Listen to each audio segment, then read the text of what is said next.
Ceux qui m'ont ça album le roi Dynastie volume 1, ça album le roi Dynastie volume 2. Vous le roi ceux qui solo, ceux qui y a mbongo, ceux qui ni wana yebité. Donc importance na vie à faire rigolo vraiment et cause là vraiment nini.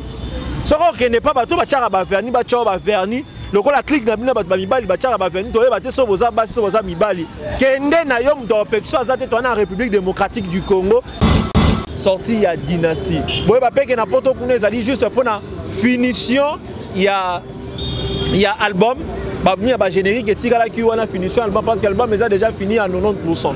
Donc à travers 90% l'album déjà et l'autre elle a déjà bouclé et en même temps ça la fiche à Dynastie qui a bateau donc bazara na babiloba lo bapena bako ça les cas sois libre mais il ne faut pas t'attaquer à la personne de faire rigolo parce que il faut étaler biso réellement qu'est-ce que faire rigolo t'a fait de mauvais oh qui qu'on s'attaquer parce que quand tu dis que faire rigolo faire rigolo n'est pas vilain faire rigolo est beau.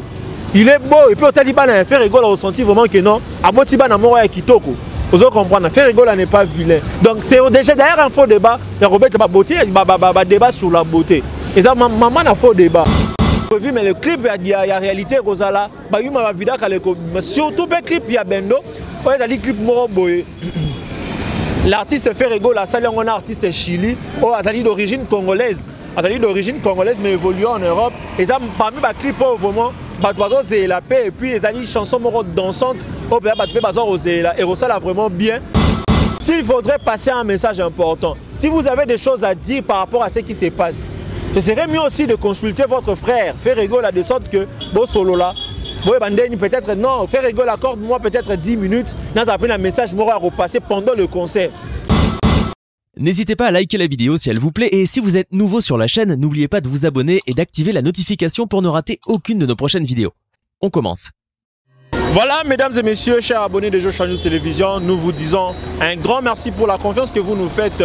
C'est bel et bien votre chaîne Joshua News Télévision avec votre humble serviteur Jigel Kabema. Mesdames et messieurs, nous vous signalons que Awa Tozana Bandal, ma belle a fait rigoler, ma belle vraiment a fait rigoler, c'est vraiment fait rigoler, ça peut être très aimé, Awa vraiment pas bana Bandal. Donc moi c'est votre humble serviteur Jigel Kabema. Je dis un grand merci na maman Roki Bizimungu. Depuis Dallas, Narobo Sanate, papa Dodo na Dallas et le génie Caleb Bizimungu. Chers abonnés, chers Gaulois, chers gladiateurs, tous ceux qui ont continué à s'abonner massivement, pour redonner les sous-vie na Joshua News Télévision. Pour la émission na biso, pour s'abonner massivement, pour tel peu mobimba. Donc dans le barango peut très souvent qu'ils aient une marque de soutien. Donc quand on soutient faire rigolo. Quand on soutient Ferregola, il faut peut-être soutenir Rapé, ma chaîne nous soutenir Ferregola.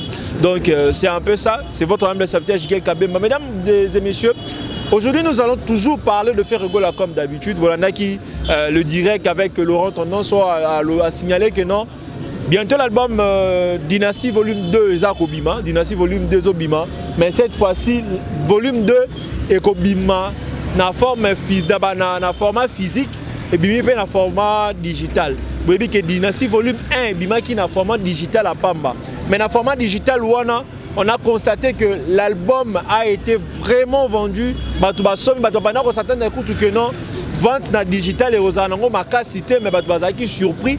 On continue à surpris après plus de 8 mois. L'album continue toujours à se vendre, on se maintenir dans top 100, il y a la vente. Donc la plateforme ça streaming, donc l'album vraiment est vraiment bien et puis le clip il a fait rigolo, ils allaient parmi les clips les plus suivis, les plus regardés dans le monde. Donc faire rigolo a fourni vraiment un travail de qualité, un travail qui est vraiment apprécié par tout le monde. On est d'accord à la Dynastie volume 1 à Pamba on a CDT pour bien le dire.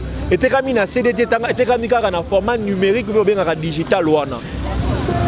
Tu vois c'est qui CD mais disponibilité qui CDT, ça faisait partie de la stratégie et entente entre Ferregola et son partenaire qui est Sony Music. Et puis, et Fouti, on a senti que l'album vraiment s'est comporté parce que l'album Dynastie volume 1 était Kami Yamakasi. Si je peux bien le dire, et Kami vraiment Makasi. Et cette fois-ci, nous allons laisser place l'album Dynastie volume 2, qui a place dans Dynastie volume 2 qui sort bientôt. Bien sûr, ça qui date le 3 mars, donc Ferregola a aussi en Pologne. Après Pologne, direction France. Pologne est acquis pour la Lela, na collaborateur na ye Pikas Mayabo Oyo akufela ki mwasi. On a vu les images comment faire rigoler la bande kolela na collaborateur na ye, c'est-à-dire que les aleka Pikas sem azalaki touché, toi azalaki éprouvé, même faire rigoler la pas qui éprouvé. Donc partager vraiment mawawana na collaborateur na ye, c'est-à-dire que faire rigoler c'est quelqu'un pour considérer tout le monde, et puis en tant que leader international, artiste international, à la Kisaraki international, il n'était Nabato Bazat autour naye, entourage naye. Donc on avait vu les images, et après cela tout le monde a fait rigoler à l'Anzela, naba fan nous sous na poto, ndenge bazo bina bizorbi it's all vous mezali ko kam sabatu, zemo bima et aussi la succès té. Parce que pendant quand Nzaka ndenge bima qui sont en décembre wana. Et aussi l'embamment, le lotin à mois de mars, c'est octobre vers la fin, bientôt au en avril. Mais l'album Nino Dynasty, volume, pardon, Bizorbi, ils ont continué toujours qu'on a la consommer. Dynasty, ils ont toujours qu'on a la consommer, c'est-à-dire que c'est une œuvre qui est vraiment très appréciée parce que aujourd'hui, l'album est bimé belé, l'album moi qu'on a effacé Dynasty, ça a des coups tapés. En dimi moment que Dynasty et n'ingisi l'album est belé. Donc, et ça, il y a des tracteurs à faire rigoler, mais consciemment comprendre que non, Bizorbi, et c'est le qu'on y était. Donc, tout à ce qu'on concentré dans la dynastie, volume 2, donc pas de distraction. Pas de distraction, donc continuer toujours à soutenir l'artiste et faire rigoler, comme je le dis, faire rigoler à Zopé Maté, faire rigoler à Zobima partout, à Tambola partout, faire rigoler à des pas bimi prison. Tout le monde est si camoroté pour avant de se reposer. Dans le monde, non, non, ça n'est pas un stade de martyr. Non, ça n'est pas une dynastie. Pour la dynastie volume 2 pour Bima. Mais au moment qui depuis prison, qui wana aïe après c'est préparé qui pour un concert, on a parlé du peuple et Simbité, Rotana, tout ça. Après on a zongi sous Europe, a zongi sous soi, ils zongi sous Anakin, à qui sous Dubaï. Donc Azad toujours en mouvement. Toujours en mouvement. Donc c'est quelqu'un vraiment qui bosse, qui met tout au sérieux pour que à connaître ce qu'on appelle la réussite. Si pas il y a fait rigoler à Zosala yango, si tout le monde est un communicateur, est un fan, et bazana part na bango na événement muneno eza toza kozela, événement mi balé toza kozela sorti ya dynastie. Boye ba peke na poto kuna ezali juste pour na finition il y a album. Il y a un générique et tiré qui a finition album parce que l'album est déjà fini à 90%. Donc à travers 90% l'album déjà et l'autre elle a déjà bouclé et en même temps bah ça l'affiche il y a Dynasty volume 2 bah ça dit sous l'affiche il y a Stade de Martyr. Ceux qui bah si ici qu'on a na poto des directions bah moi ceux qui qui n'était à les caper directement en Afrique du Sud. C'est soit à Ekin soit à Ken directement en Afrique du Sud pour que à qui ne comprendre langue avec le producteur, la maison de production Sony Music en ce qui concerne la sortie ou bien la disponibilisation. Il y a l'album volume 2 Oyo, même dans les musiciens belé bazar on continue toujours causer là parce que c'est posé vraiment beaucoup de questions mais nous vous disons qu'il faut être calme. Il faut vraiment être calme. Ferrego n'aime pas faire les choses dans la précipitation. Lui il ne fait pas les choses dans la précipitation et il ne fait pas non plus les choses juste parce que bah doit précéder qui bah ça là qui a copié. Lui ce n'est pas un copiste. Toi ça tout le monde a plagiat. Non, c'est quelqu'un quand il fait quelque chose, Azana nous surnaille. Et puis à ça là les choses na pression moroboyete.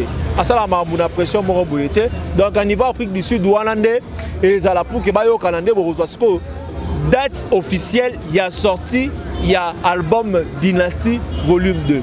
Il y en a un alors qui peut l'autre fois Ferrego nous avait promis la sortie il y a comment on appelle ça il y a clip en réalité sorti à clip à Bendo il y a clip il y a Yuba Vida Kala featuring avec les artistes sud-africains mais jusqu'à maintenant pourquoi est salamité? Peut-être que comprendre, peut-être faire raison à la zone négligée, tout ça. Non, c'est pas ça. Parce que c'est juste que faire aligner à côté de sa mécanicine, nuance, Dynasty volume 2, na Stade de Martyr. Parce que ce sont des événements phares il y a 2023 pour nous faire rigoler. C'est-à-dire que Babylor Salibino promesse, il finira toujours par le réaliser parce que nous savons que le Gaulois et les gladiateurs sont toujours fidèles à leur artiste. Le Gaulois et les gladiateurs sont toujours fidèles. Les autres ont tombé dans le clip, il y a réalité. Réalité existera et bêtement depuis Kala, mais le clip est ça l'a raté. Mais l'artiste vous a fait la promesse et lui, promesse soit a faite par rapport à la demande au Salaki parce que réalité c'est une chanson qui parle vraiment d'histoire d'amour et c'est tourné qui mal. Donc vous avez vraiment regretter relation moro boye. Oh et c'est tourné mal comme vous regretter pourquoi il fallait donc c'est une histoire marquée vraiment Batou Makasi. Donc Batou Basala qui demande voilà.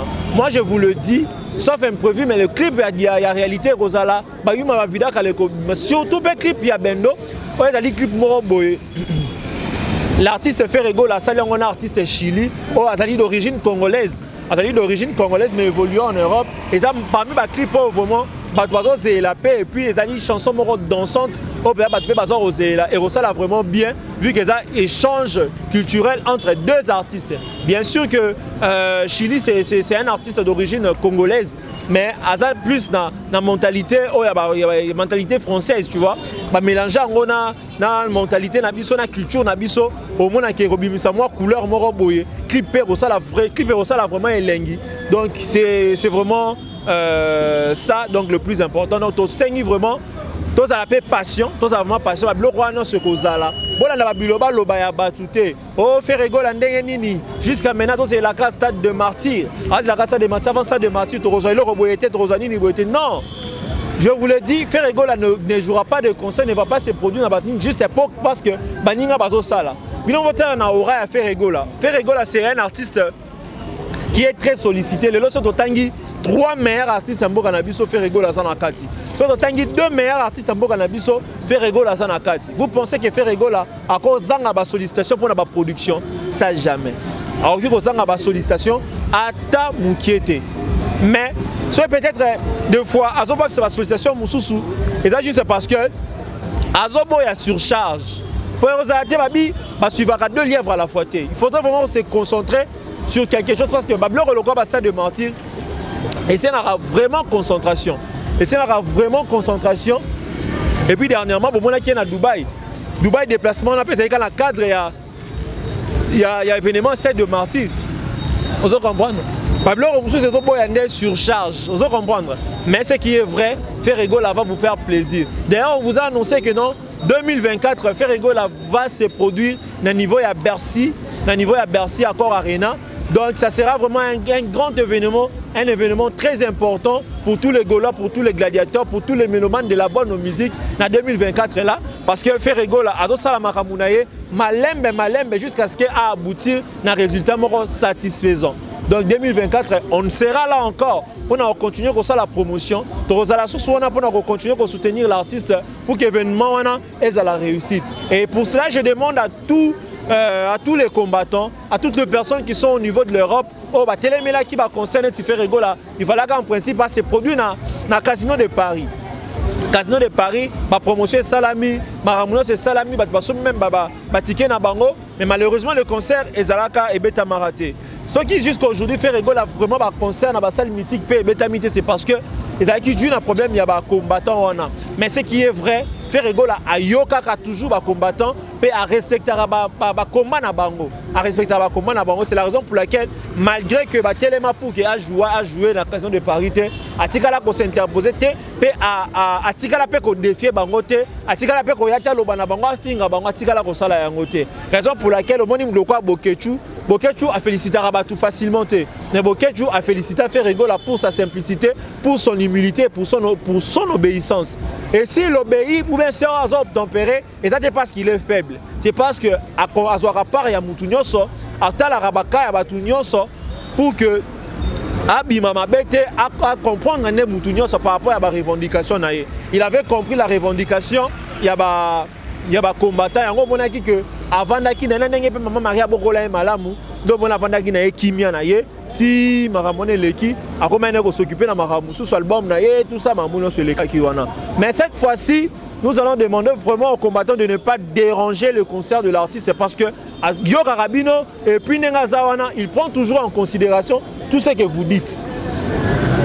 Le concert na ye Accor Arena et ça concerne monter le capot car na lokumu mais à revendre une bonne image à la République démocratique du Congo. Botel Nenga Zaki incarcéré mais il s'est rendu tant à zongi à la République démocratique du Congo. Parmi ma priorité na ezalaki nini abeta concert na palais du peuple pour na soutenir ba vaillant guerrier na biso o bazali ko bunana est à cause ba tragédie o nyonso o ezali ko ba atrocité leki na niveau ya est la République démocratique du Congo. Na stade de martyr aussi réflexe na ezali toujours sur eloko wana. Il y a même une chanson si je ne me trompe pas, ils allaient chanter à l'honneur de nos vaillants guerriers. Sûrement pour eux, quand on est au niveau stade de Martyr.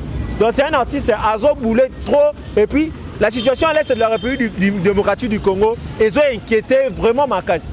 On a vraiment les sous se redouter. Ferregola s'inquiète beaucoup par rapport à ce qui se passe actuellement dans l'Est de la République démocratique du Congo. Il s'inquiète vraiment, c'est la raison pour laquelle à chaque fois qu'il fait ses déplacements, à chaque fois qu'il a un concert, une sollicitation, il n'oublie jamais d'évoquer cette situation qui prévaut à l'Est de la République démocratique du Congo. Donc c'est un artiste à féliciter et à soutenir. Donc ça dit que la production locale, ce sont des gens de production, il faut soutenir. Pourquoi? Parce que ça a un intérêt à Mboka. Ferregola ne production juste pour égoïste pour l'intérêt ils intérêt à Mboka. S'il faudrait passer un message important, si vous avez des choses à dire par rapport à ce qui se passe, ce serait mieux aussi de consulter votre frère Ferregola de sorte que vos solo là.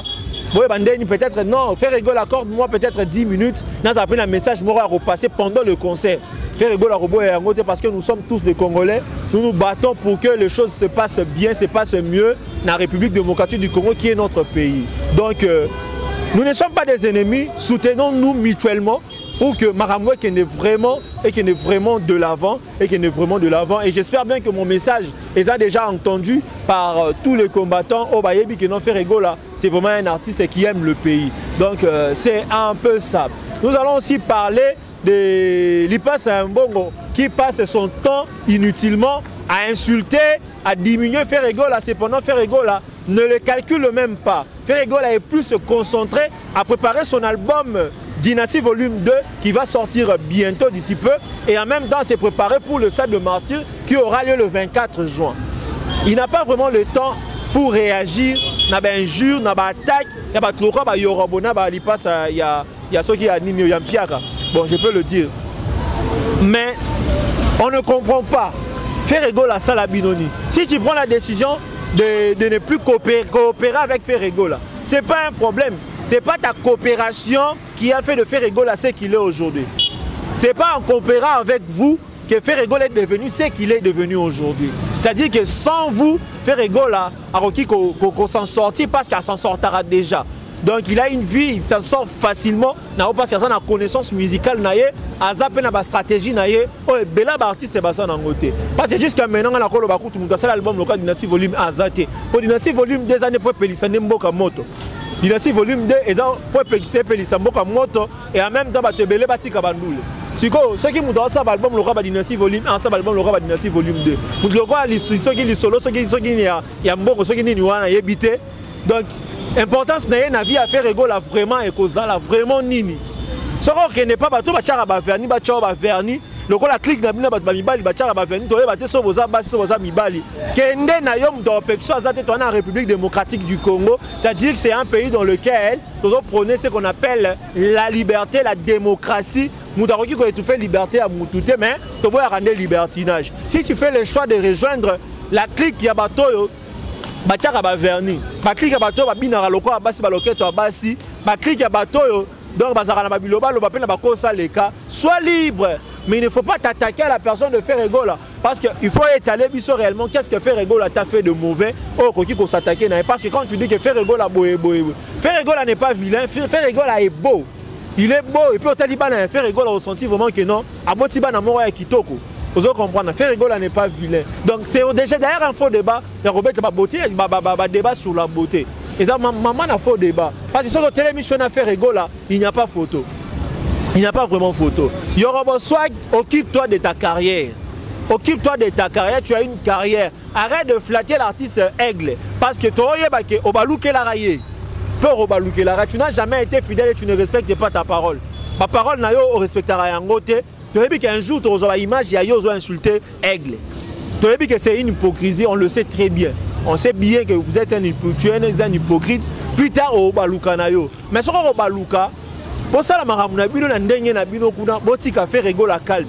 Ferregola n'a pas votre temps. Ferregola n'a pas votre temps. Il s'occupe, n'a pas oignon, n'a pas faire naïe.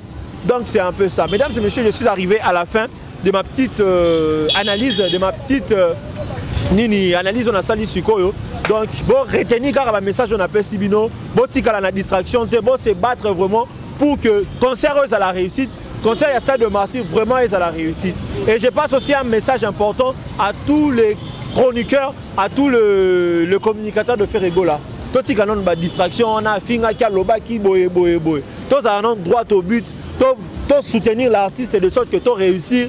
Au Stade de Martyrs, on a besoin de dynastie volume 2. Parce que l'énergie nous sort de ça peut-être il y a une guerre interne, mais votre pour que tous l'artiste à parvenir à réussir la production d'un Stade de Martyrs, la promotion à Nini. Donc on n'est pas ennemi. Donc on a profité de l'occasion pour nous faire un fiston frappe, on a fait un Gouv le Gaulois, on a fait un Bogard de la presse, on a fait un Nancy Bassel, on a fait un Tarik Gola, on a fait un Dorcas Bolokoko, Yampaka, toute la famille à Gaulois, nous sommes défendre la affaire Gola, tous en moko, Maramoussou s'est insulté à la tête, tous à la vraiment calme. Tant que nous atteindre notre objectif, nous avons sauté, tous c'est donner la distraction. Ça c'est un conseil. Et ça trahison, et ça onité, mais ça lit la vérité de sorte que tu parvenir à l'autre là. Donc c'est un peu ça, je vous aime beaucoup le Gaulois, les gladiateurs. Je dis un grand merci à tonton promotion, fidèle Lushim à la boune, à fait Chombo de Siko Zali, l'honorable Kouchi Chomba à la fait Chombo de Siko Zali, donc tous les gladiateurs, tous les Gaulois. Donc vous soutenir Joshua News Télévision et ça nous fera plaisir. C'était votre humble serviteur Jikel Kabemba et derrière la caméra c'était le tu disant tout le monde prochainement.